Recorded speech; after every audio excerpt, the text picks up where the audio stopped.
things. Na watu wa dimples watafanyaje? Dimples shall compete with brains. A hungry dog licks its nose, while a satisfied dog licks its private part. Sisi kama hungry dogs tunasema ya kwamba when your head is too big you can never miss a blow. Kenyans, today I want us to speak about Babu Owino. I mean, the Embakasi East MP is now a darling to so many Kenyans, and especially Nairobians and Gen Zs in general. I mean, who doesn't know Babu? Who doesn't like Babu? The next governor of Nairobi. Who agrees? Who disagrees? We know Tim Wanyonyi is now heading back to Bungoma, or is it Busia? Not really sure, but I know it's Bungoma. And now Babu has the biggest chance. But before we even dive deep into that, welcome back to another episode of WeeKenyans, where we try to bring in the resilient voices of Kenyans, and especially those who are fighting for justice and for a better Kenya. If you haven't subscribed, take 3 seconds of this video to just hit on that subscribe button and also hit on that notification bar so that anytime we do a video, you're able to be notified. Let's get back to Babu Owino. So, where did Babu gain his popularity? Let me take you back to Sonu, where Babu was the chairperson at the Student Association of University of Nairobi. He was very vocal, and he was a man of the people, and especially a man of the comrades. Chairman ya Sonu student, nimeshukuru sana venye mmekuja hapa. Mimi nasema ya kwamba a hungry dog licks its nose, while a satisfied dog licks its private part. Sisi kama hungry dogs tunasema ya kwamba when your head is too big you can never miss a blow. Kazungu Kambi's head is too big and he can never miss a blow. He has touched our tails and we must react. When they came for the socialist, I kept quiet because I was not a socialist. Then they came for the trade unionist. I kept quiet because I was not a trade unionist. Then they came for the Jews. I still kept quiet because I was not a Jew. Finally they came for me and I was alone and nobody was there to fight for me. Lazima sisi wote tutoke, kwa sababu God will punish the oppressed and the oppressors equally. The oppressors will be punished for oppressing the oppressed, and the oppressed will be punished for accepting oppression. We will therefore not accept oppression. Wanafunzi wetu wazazi wao ndio wanalipa NSSF, si hivyo? Kwa hivyo pesa ya wazazi wao tunataka itumwe kwa M-Pesa, M-Shwari, na wale waliolipa na Bangla Pesa pia rudishiwe pesa yao na Bangla Pesa. Niko na nyimbo moja tu tafadhali. Ni nani aliyemuumba kambi? Si wewe Mwenyezi Mungu, si wewe Mwenyezi Mungu, ila ni sheta. Asanteni sana.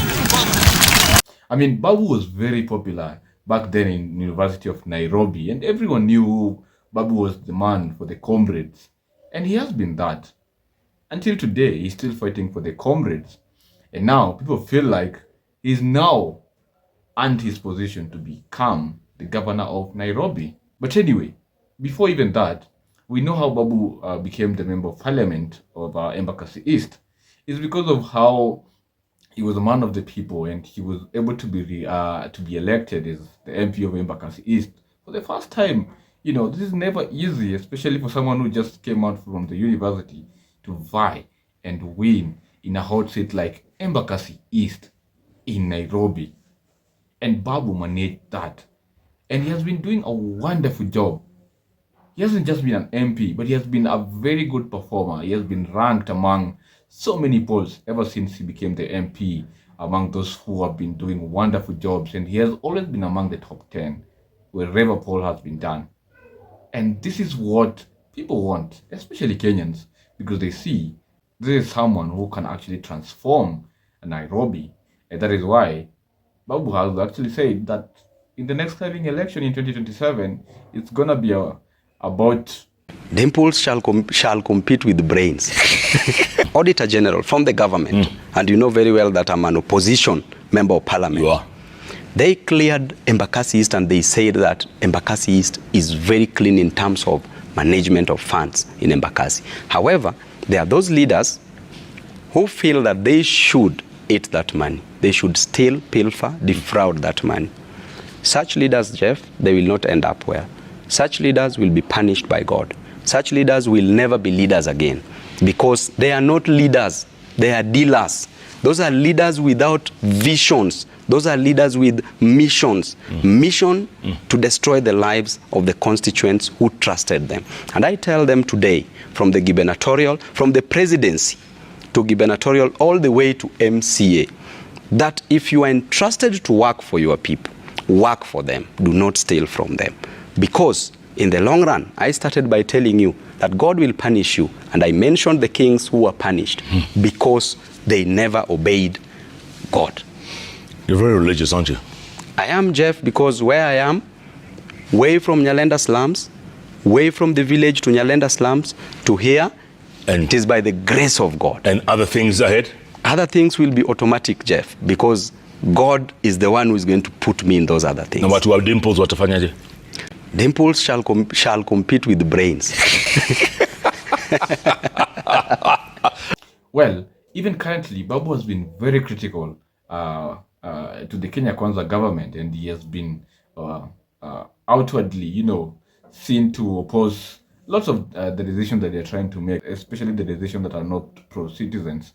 And our parliament, how it is, Babu has been sent out from parliament for very many times, and he's never given up his cause to fight for Kenyans. Everybody in this country, anybody who goes to cast a ballot is a politician. That is a political process that they are engaging in, which means that they are all politicians. So the question is, after electing a politician, what do these politicians do? Some become dealers, others become leaders. Some have a mission to destroy the nation, some have a vision to transform lives. So that is the only difference that we have. Therefore, when we elect a leader, it is better for that leader to work. And I want to encourage this generation, the Gen Zs, the millennials, to participate in the forthcoming elections in 2027 because they are the majority. They add up to 65 to 70% approximately of the Kenyan population. That means that they can produce a president among themselves. They can produce any governor to the MCA seat. So do not just participate by voting, but also participate by going for these elective seats. And that is what we are going to encourage. And I always say that if you are not on the table, break that table. He still continues to fight for Kenyans. And he even joined, the cause of Gen Z is trying to just add them to keep on pressuring this government so that it can deliver. We have seen him on streets. We have seen him representing the Gen Zs. I mean, let us just see how Babu has been welcomed lately, because he's the next big thing. We've been asking ourselves, who will come after Raila Odinga? But now, I feel like many Kenyans are saying Babu Owino. So we're going from Baba to Babu. I mean, if you agree, tell me in the comment section, are we going from Baba to Babu? Well, such a good upgrade. But Babu Owino is seen as the next Raila. I've chosen to come here today to help and to fight for the meek in the society, for the weak in the society, for the forgotten in the society, for the downtrodden in the society, for those people who are less privileged. These gentlemen who are behind me are convicts who are arrested and convicted, sentenced.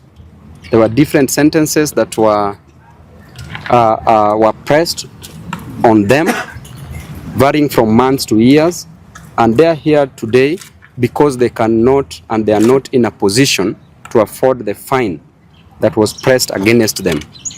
And I want to assure them that as a member of parliament and as an advocate of the High Court, it is my responsibility to fight for the downtrodden. I've come here today.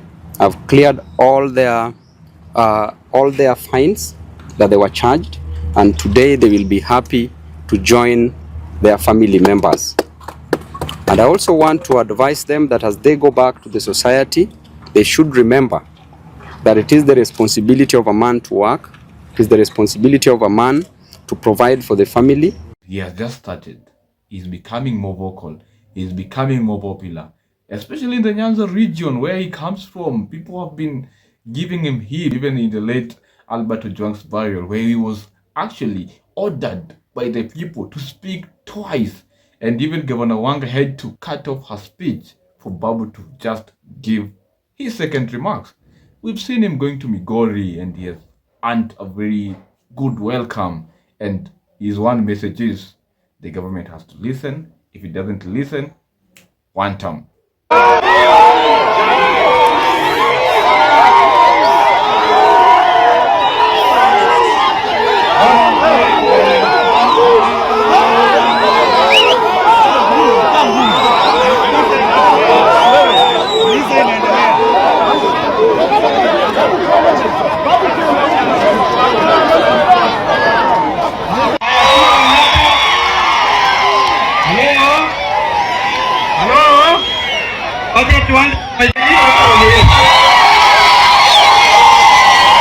Haya, vijana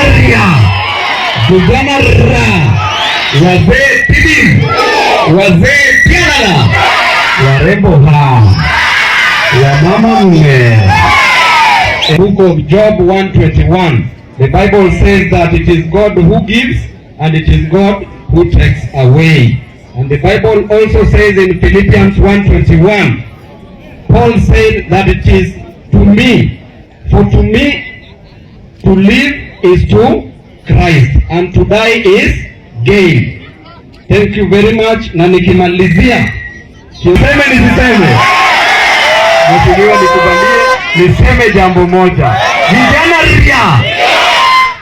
Sasa mimi naona kulikuwa na orders ilipeanwa juzi ya kwamba vijana wetu wapigwe risasi kwa mguu. Mnakubali au mkubali? Hawa vijana wetu wana shida moja, wana shida ya kazi. Gharama ya maisha iko juu, ushuru iko juu. Ikishushwa hatutawaona maandamano. Kwa hivyo kama hutaki hawa vijana wetu waende maandamano, wapatie kazi, na kama kazi hakuna, wapatie pesa ama wapatie kazi na Asanteni sana. This is why people love him, because he has not become the psychopaths that we see, or the, let me use Junet's mouth, the cows. Because you know now we have a broad-based government, and your expectation is that an MP from ODM would actually heap praises for President Ruto. But that is not the case with Babu Owino. He has actually chosen to stand with the people. And he has said that he will continue standing with the people until forever. I want to take this opportunity to condemn the gruesome murder of one Albert Ojwang at Central Police Station, Nairobi. I want to demand that the officers who committed this heinous act must be arrested and charged with murder, murdering one innocent man, Albert Ojwang. The apex of the law, the Constitution, and the Penal Code outlines clearly on how matters should be dealt with once an arrest is made. Going to an extent of murdering an innocent man, moving all the way from Nairobi, wasting government resources in the name of Subarus, going down to Homa Bay, passing so many counties to arrest one person whose only mistake was to speak the truth on social media, was only to outline how Kenyans are suffering, was only to show Kenyans that there is high cost of living, that there is overtaxation, and that there is unemployment in this country. By pointing out unruly officers in the government by the name Eliud Langat, who is a Deputy Inspector General of Police, you take an opportunity to go all the way to Homa Bay, arrest an individual, arrest Albert, move all the way back to Nairobi, noting that there are so many police stations within Homa Bay County. You bypassed all those police stations, came back to Nairobi, took an innocent young man from the dad with an intention to kill, premeditated the death of one Albert Ojwang. Reaching Central Police Station, you tell us stories which we only hear in movies, that Albert Ojwang hit his head severely on the on the wall. Does not add up. It's so sad. And what a time to live in this country. So thank you, Babu, and thank you for being with the people. And we know you're going to be the next governor of Nairobi, and also you're going to be the next Baba. I mean, many might not agree because at the moment Babu Owino might be going against Baba, but that might be just a tactic.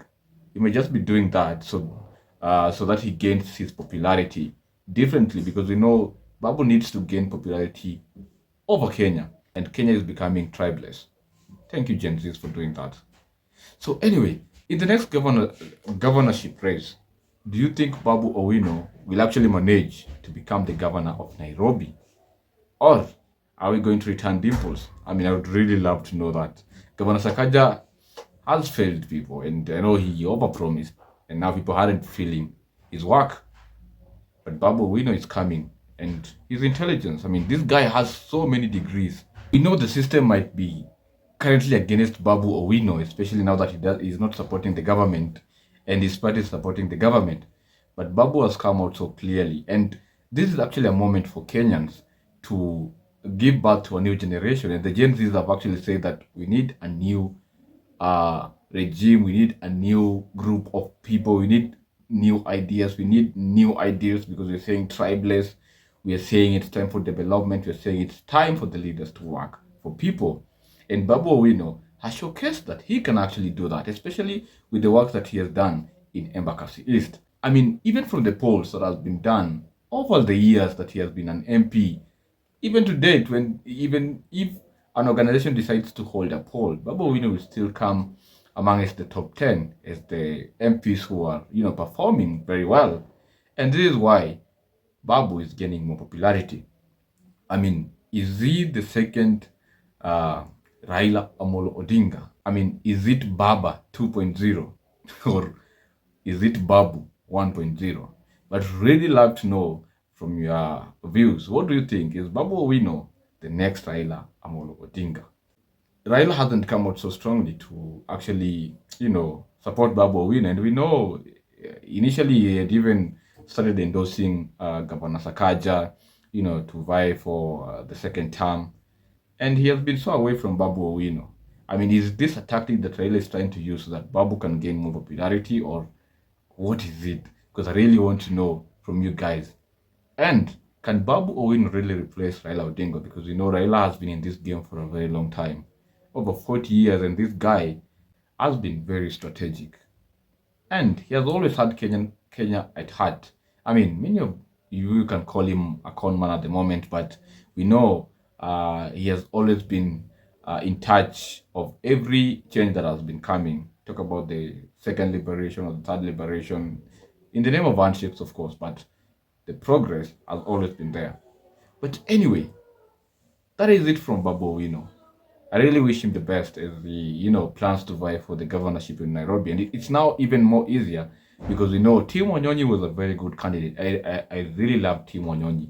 And even Azimio messed up the other time when they, nominated Igade at the last minute and left Tim Wanyonyi, to vie for the MP of Westlands. I mean, that is the mistake that Azimio did last election.